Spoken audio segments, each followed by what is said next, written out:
The sky was quiet the morning Mei Lin read her first dangerous book. Soft winds curled through the high atrium of the Temple of Whispers, where sun-flecked clouds floated in slow procession past shimmering windows. She lay against Ruan's side atop a velvet reading mat, legs bent, her head tilted toward the page. Her voice, calm and careful, rose into the hollow space curling like incense smoke. In the third age of ink, before the memory of snow faded, the dragons heard the silence begin to howl. She paused, brushing her fingers across the brittle corner of the page. The book's gold-tipped cover was embossed with the sigil of the Sentient Order, one of the oldest collections in the temple's sky-bound archives. It hadn't been read aloud in over a century. Beside her, Ruan stirred. The dragon's massive form was coiled protectively around Mei Lin, his golden-scaled flank warm where it pressed against her back. His eyes, deep, wise, and shimmering with golden light, narrowed at the phrase she'd just spoken. "Again," he rumbled. Mei Lin blinked, then reread the line. Ruan snorted, a plume of gentle steam escaping his nostrils, and said, "That is where it begins." She looked up. "Begins? But the book—" Mei Lin abruptly halted her sentence. Ruan intuitively finished it. "Is remembering." They'd spoken of this before. Some books in the temple were not only enchanted, they were alive, not conscious in the way humans were, nor even as dragons understood, but filled with memory, and memory, when ignored, became hungry. That's what the scholars had warned when she first arrived from the lower provinces. Read aloud, always aloud, never skip, never silence. The forgotten awaken in the dark. Still, Mei Lin hadn't expected a reaction so early into the text. She turned another page and continued. The wind grew teeth, and the stories left untold turned to stone. Ruan's tail twitched sharply. He shifted, lowering his snout until it rested near her hand. "Something stirs," he said, voice low. Mei Lin stiffened. From the far end of the temple, where the columns grew shadowed and cold, came the sound of fluttering, like pages turning at the whim of the wind. Then, silence. Then again, a whisper-soft scrape, like parchment brushing stone. Mei Lin gently closed the book. "Shadow beast?" she asked, barely above a whisper. Ruan lifted his head and growled as his nostrils flared and— no scent, but yes, one of the lesser ones, likely born from this book's silence. The room felt colder now. The sky beyond the windows grayed with a sudden roll of cloud.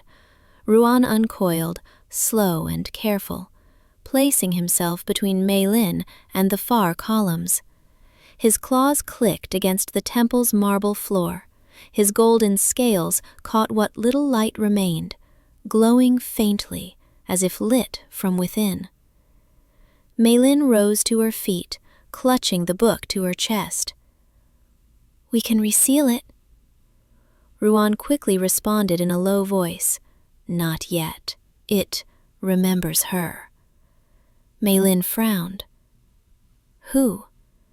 The dragon glanced back, something almost sorrowful in his ancient gaze.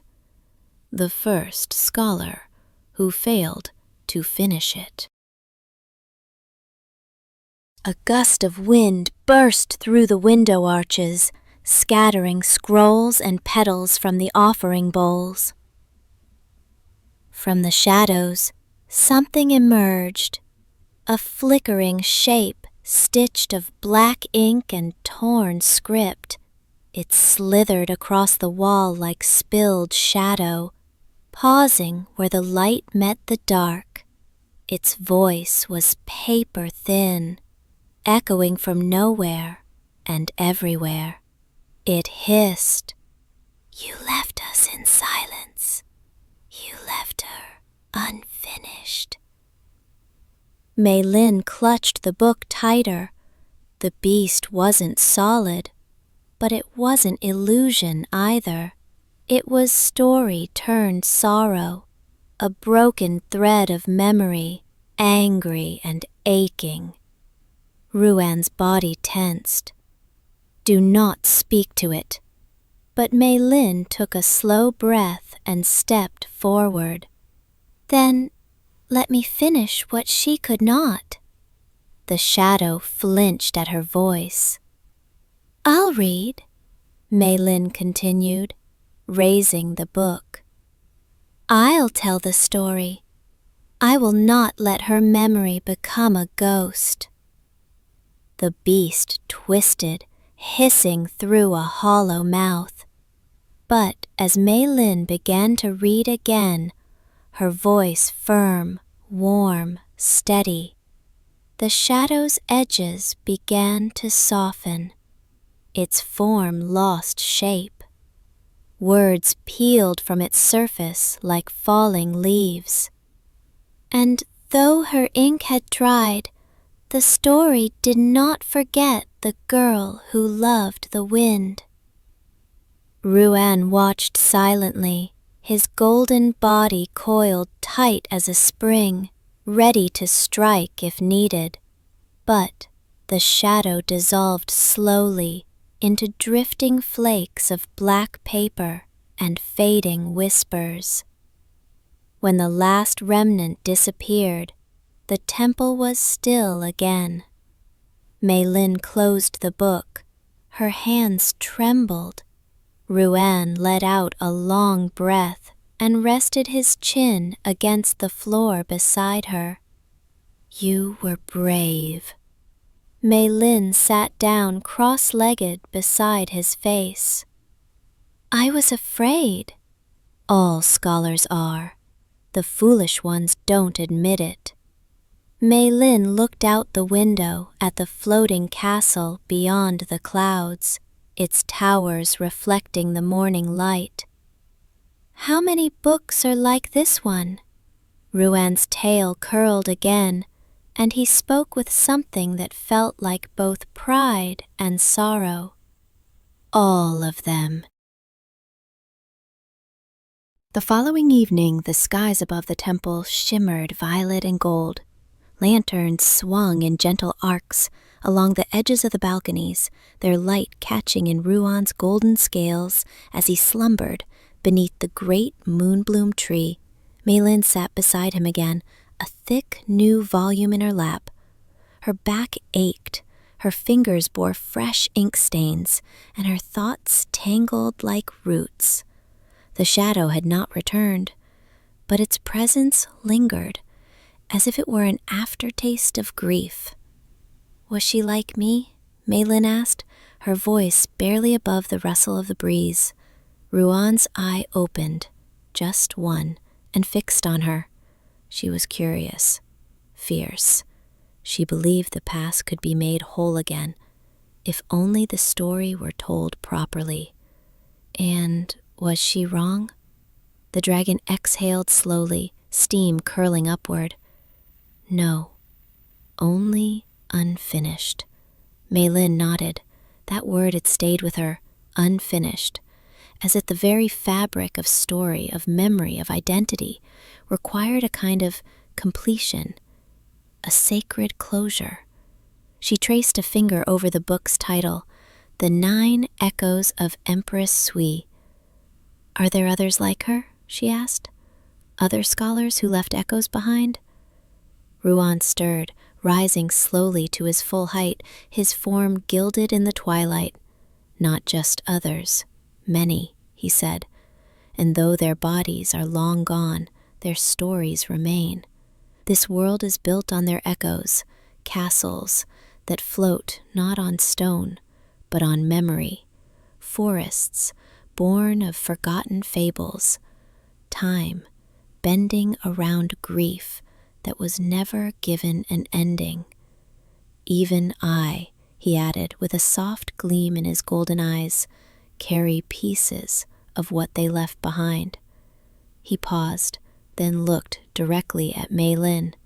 The echoes are everywhere, but it takes a voice like yours to awaken them.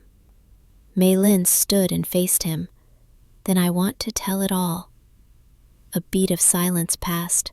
The wind caught her hair, blowing it across her face.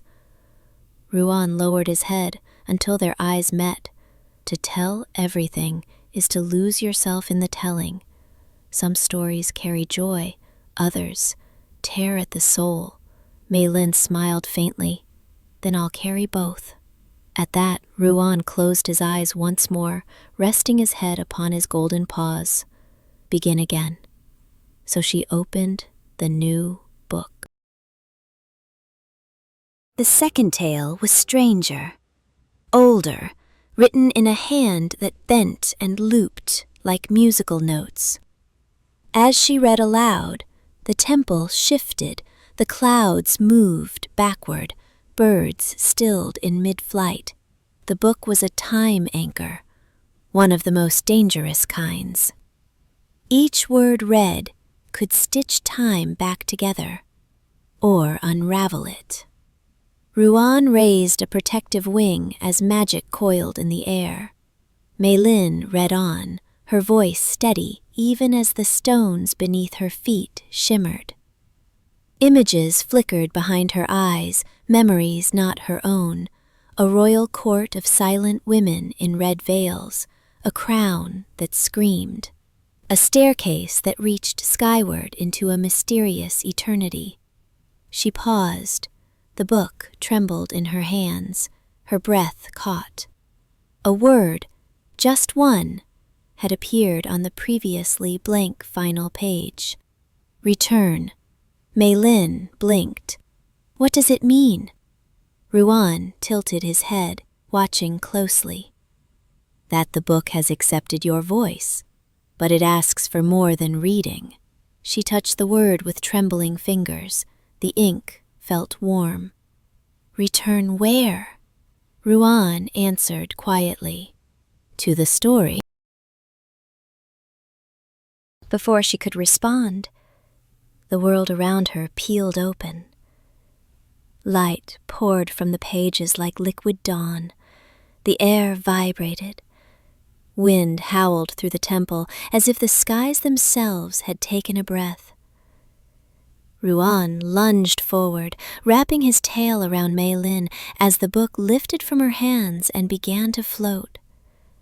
The castle in the clouds pulsed in the distance, flickering like a heartbeat. Then something unfolded in the air, a tear in the fabric of reality. Mei Lin gasped. Through the tear, she saw a place she had only ever imagined. A floating throne room of obsidian glass shattered and suspended mid-air. The same crown from the vision hovered, broken and glowing. A woman stood alone at the center, her eyes wild with grief. Her voice echoed in a loop. Let the memory end. Let me be forgotten. Let the story stop. Mei Lin's heart pounded. She looked up at Ruan. Is that? Yes, it is the Empress Sui, he confirmed. Still trapped, still unfinished. Mei Lin took a breath, the kind of breath you take when standing at the edge of something holy and terrifying. I want to help her. Ruan nodded, solemn and proud. You may not return unchanged, he warned. I wouldn't want to, she replied. She stepped toward the light, toward the tear in the sky, toward the story that had waited centuries to be read. Ruan stayed behind, but only for a moment. Then the dragon leapt, wings flaring gold like twin suns, and followed his scholar into the fold of memory. Together they vanished into the tale. The tear in the sky had closed behind them weeks ago. What lay beyond it, what Mei Lin and Ruan had seen, touched, remembered, was not something the world was ready to know. Not yet. Maybe not ever. But they had returned, not to the ground below, but to the floating castle, once dormant, now subtly stirring with ancient awareness. Its halls had changed, older somehow, more alive, like the walls had begun to breathe again. The whispers had grown louder, too, not the haunting kind, but voices awakening, waiting to be heard.